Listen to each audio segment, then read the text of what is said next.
si possible, soit sur vous.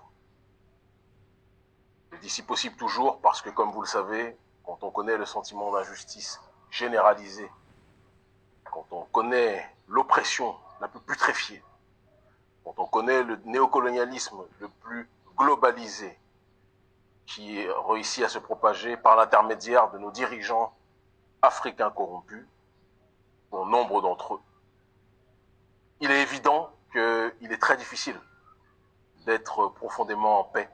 Et c'est quelque chose que l'on doit être capable de signifier. Je dis la famille, mais vous êtes les Sébas, vous êtes mes Sébas, vous êtes mes étoiles, parce que je pars du principe que chaque individu, homme et femme, a une lumière en lui. Et c'est cette lumière qui, quelque part, trace le sillage de notre destin, de nos destins individuels et de nos destins collectifs. Je ne peux pas commencer cette allocution sans vous rappeler une phrase que je ne cesserai jamais de dire, qui est que je vous aime profondément. Et c'est à cause de cet amour maladif que j'ai mis de côté un certain nombre d'avantages que j'aurais pu avoir si j'avais décidé de marcher comme nos dirigeants le font, dans la voie tracée par l'oligarchie d'Occident. Je n'aurais pas eu une vie de surveillance, je n'aurais pas eu une vie de blocage, je n'aurais pas eu une vie de menaces de mort que je reçois ça et là, même si objectivement ça me glisse sur les épaules. J'aurais eu une vie très simple. Mais j'ai choisi la souveraineté, et nous sommes un certain nombre à l'avoir choisi, et nous continuerons à le faire.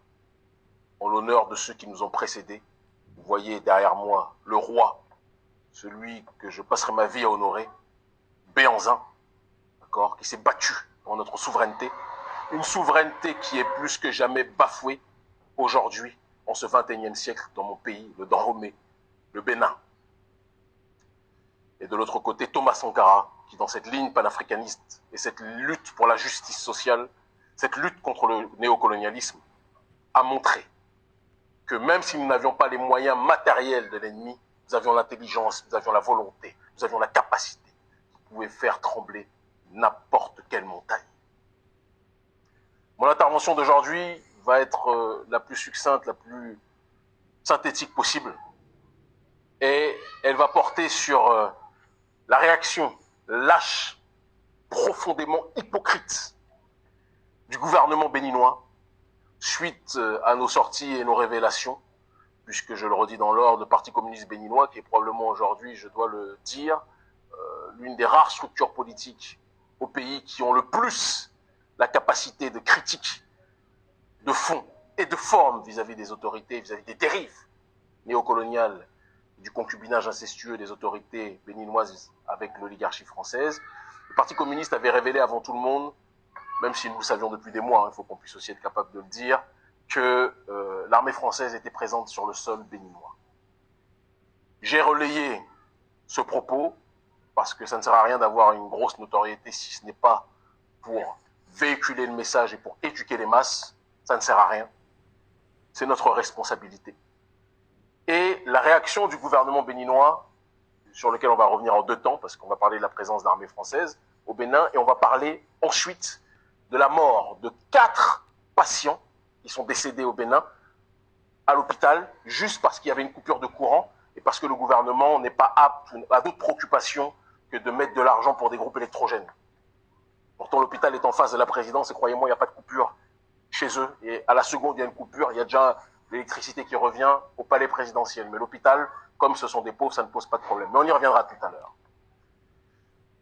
Et donc, le porte-parole, entre guillemets, vraiment je m'inquiète, quand Patrice Talon disait que le Bénin était un désert de compétences, où il exprimait d'ailleurs son mépris de la population béninoise, on a tous cloué le président Talon au mur en disant que c'était des propos inacceptables. Mais peut-être qu'il voulait illustrer ce désert de compétences en mettant à des postes qui nécessitent une rigueur réelle des gens dans son camp profondément incompétents et qui illustrent justement la doléance qui était la sienne au commencement de son mandat. Il a pris Wilfried Léon Ndungbeji qui a fait une déclaration, même moi, en fait, j'avais le cœur qui battait, j'avais honte pour lui, j'étais gêné. On a dit, on sait, le général Baratz, le général de Barkhane, général de l'armée française, d'accord, est venu rendre visite au Bénin, d'accord, pour véhiculer donc la stratégie de Macron avec l'oligarchie béninoise pour une collaboration visant à lutter contre ceux qu'ils ont provoqués, en l'occurrence le terrorisme. Donc, l'armée française est présente au Bénin. Face à cette réalité qui a été exposée, qui a été matérialisée, qui a été prouvée, y compris même par nos adversaires politiques et médiatiques, puisque la chaîne du colon RFI, qui est la chaîne de la plantation, il y en a certains qui trouvent leur vie dedans, tant mieux pour eux. En tout cas, heureusement, ce n'est pas notre cas. On trouve notre vie, on gagne notre vie autrement. Cette chaîne elle-même a illustré, a matérialisé que l'armée française était présente au Bénin. Face à cela, le porte-parole du gouvernement, complètement dépassé par les événements, et face à la colère montante de la population, parce que le problème de Talon, c'est qu'il a oublié que le Bénin, là, le nom écureuil, là, c'est pour les équipes de foot. Hein. C'est pas pour la réalité. Dans la réalité, il n'y a pas d'écureuil ici. Il y a des hommes, il y a des guerriers. C'est le peuple de Bioguera, c'est le peuple de Béhanzin, c'est le peuple de ceux qui se battent pour leur dignité, pour leur souveraineté, pour la justice et contre l'impérialisme, quel qu'il soit. C'est ça le Bénin à la base. C'est ça le Dahomey à la base. Mais le gouvernement Talon, puisque c'est eux qui comment dirais-je, possèdent toutes les ressources du pays, on parle de prédation sociale, hein, tout est entre leurs mains, ils pensent que comme ils ont l'argent, tout le reste, les 99% de la population sont des moutons ou des écureuils qui regardent avec peur, qui se taisent, qui ne disent rien. Mais vous vous trompez. C'est un peuple courageux qu'il y a dans ce pays. Et ce peuple courageux n'acceptera jamais, jamais que l'armée française, que la force d'occupation française soit présente sur son sol. Alors l'argumentaire de Wilfrid Léon Ngbeji était vraiment un argumentaire de, je sais pas, de personnes déficientes intellectuellement et politiquement. Il déclare que non, ceux qui ont tenu ces propos sont des gens, donc moi, l'ONG Urgence panafricaniste et le Parti communiste béninois, sont des gens qui veulent faire monter le sentiment anti-français. Déjà, quand on commence à parler de cette façon-là, ça ressemble à du Alassane dramatique Ouattara. Et que, en réalité, l'armée française n'est pas là. Alors, il va dire oui et non, il va dire le tout et son contraire en quelques secondes. Il dit l'armée française n'est pas là, mais elle est là. Pour former les militaires béninois, puisque maintenant la nouvelle stratégie, puisque l'armée française a compris qu'elle se fait bousculer partout, la nouvelle stratégie de l'armée française, c'est de mettre en première ligne ses tirailleurs, d'accord, et elle reste présente sur place le temps qu'il faut, elle vient, elle fait des allers-retours, elle forme, elle donne les consignes, elle dit vous faites ceci, vous faites cela, elle part, elle revient, c'est ce qui va se passer. Et donc, Wilfrid Léon Ngbeji confirme que l'armée française est présente, qu'elle donne des ordres à l'armée béninoise, comme si on avait une armée de singes. Et c'est bizarre, hein, parce que l'armée française, retenez bien ce qu'on disait la dernière fois et ce qu'on redit, l'armée française, en Ukraine, elle n'est pas là-bas. Parce que quand un gouvernement français ou occidental veut aider un pays, elle envoie les armes, elle envoie les munitions, elle envoie les financements. Elle ne vient pas faire acte de présence, etc. Elle envoie les armes, les financements. Ici, l'armée béninoise n'a pas les armes et n'a pas les financements de l'armée française, mais elle a des instructeurs de Barkhane qui, en même temps, en étant là, peuvent encore plus, dans la logique de la quadrature du cercle, encercler les cibles que nous connaissons parfaitement dans la sous-région, puisqu'on sait très bien que le gouvernement français a un problème avec les pays qui sont dans une logique d'aller vers une autre voie, la voie de la multipolarité géostratégique. Et donc, à partir d'une situation où ça échappe de l'escarcelle de la France-Afrique, Barkhane, l'armée française, veut se repositionner à différents endroits. Donc, ils ont le Niger, du président qu'ils tolèrent, Déby, hein, parce que les transitions, ça ne va pas quand c'est Assimi Goïta. Quand c'est Mahamat Déby et qui rajoute le nombre d'années qu'il veut, là, ça ne pose aucun problème. Macron se tait. Et là, plus personne ne parle de démocratie ou je ne sais quel autre ineptie de ce style qui les concerne, qui est dans leur bouche, qui ne fait partie que du mensonge en réalité. Et donc, ils veulent encercler le Mali, ils veulent encercler tout le pays qui ira à l'encontre des intérêts de l'oligarchie française. C'est de ça dont il s'agit. Et donc, ils sont présents au Bénin. Wilfrid Léon Ngbeji dit qu'ils ne sont pas là, et en même temps, il dit qu'ils sont là et qu'ils forment. Et pour essayer de se justifier, alors qu'il ne fait que s'enfoncer, le porte-parole de Talon et du gouvernement béninois va rajouter que, mais vous savez, l'armée française n'est pas seule présente sur le sol béninois. Il y a aussi l'armée américaine. L'armée américaine aussi est là. Et ils sont fiers de dire cela. Et que ce sont ces derniers qui forment donc et qui donnent les instructions à l'armée béninoise. Donc, comme on a dit là que Bénin c'était les écureuils, vous avez cru que notre population c'était une population d'écureuils, c'était une population d'imbéciles. Mawa, Nablewea, vraiment vous nous prenez pour des idiots. Vous nous prenez pour des idiots. Et donc la logique du gouvernement béninois, c'est très important. Et je le dis en étant au Bénin, s'ils veulent m'arrêter, qu'ils viennent m'arrêter, peut-être même que c'est à partir de là où d'autres choses vont se passer, qu'ils viennent. Moi, je n'ai aucun problème, je n'ai peur que de Dieu sur terre. Et je suis là pour honorer nos aïeux méritants qui se sont battus pour notre souveraineté. C'est de ça dont il s'agit. Donc la logique du gouvernement béninois, on va dire que le terrorisme, c'est le viol. D'accord? C'est un viol. C'est un viol de notre existence, c'est un viol de notre quiétude, c'est un viol de notre sérénité, c'est un viol de notre calme, c'est un viol de notre dignité, c'est un viol de notre souveraineté de manière générale, et ne pas le comprendre, ça serait une ineptie. Ce qui est intéressant, c'est que donc, le gouvernement béninois dit vouloir lutter contre le terrorisme, contre le viol de notre paix, de notre quiétude, et ils appellent ceux qui sont les spécialistes du viol, puisque ce sont eux les semeurs du terrorisme, ce sont eux qui ont assassiné, c'est l'armée française et les armées occidentales, l'armée américaine et l'armée française qui ont fait assassiner Kadhafi. Vous voulez qu'on le rappelle combien de fois? C'est ce même Kadhafi qui justement était un rempart au groupe terroriste en tant que tel. On doit le répéter combien de fois? Et donc, vous faites venir ceux qui sont les forces génératrices du viol, du terrorisme, et vous leur demandez qu'ils vous forment à comment faire pour ne pas se faire violer. En gros, c'est ça votre logique. Vous demandez aux terroristes, les terroristes numéro 1, parce qu'avant de parler des terroristes, des mouvements djihadistes du Sahel, il faut parler de ceux qui ont été les forces génératrices de celles-ci, c'est-à-dire l'Amérique et le gouvernement américain et le gouvernement français. N'attaque pas le peuple, le bas peuple n'est pas pour moi la cible, n'est pas responsable. D'accord? Le problème n'est pas les Français ou les Américains. Le problème, c'est le gouvernement français et le gouvernement américain qui suivent cette politique néolibérale qui est la religion d'État de Patrice Talon, d'accord? Qui suivent cette politique néocoloniale qui est le pendant, quelque part, de la logique de suprématie occidentale dans laquelle ils sont incarcérés depuis trop longtemps. Et donc, le gouvernement béninois, pour lutter contre le terrorisme, fait appel aux terroristes numéro 1, que sont l'armée américaine et que sont l'armée française, d'accord? Parce que ce sont des terroristes. Ils font appel à ces derniers pour former notre armée. Mais vous nous prenez pour des singes, Patrice Talon. Est-ce que vous vous souvenez de qui est ce personnage? Est-ce que vous vous souvenez de qui est ce personnage? Je vous pose la question, peut-être que vous avez oublié, parce que vous construisez des statuts et vous faites appel à ceux qui sont les ennemis, à ceux qui ont fait arrêter cet individu. D'accord? Vous construisez des statuts et vous faites appel à ceux qui ont tué notre peuple en tant que tel. Je ne sais pas. Le complexe de votre génération, c'est une chose, mais le problème, c'est que dans votre gouvernement, il n'y a pas que des gens de votre génération, il y a des gens même pas de mon âge, hein, qui ont la quarantaine, et qui sont corrompus jusqu'à la moelle par l'oligarchie encore. Je ne comprends pas.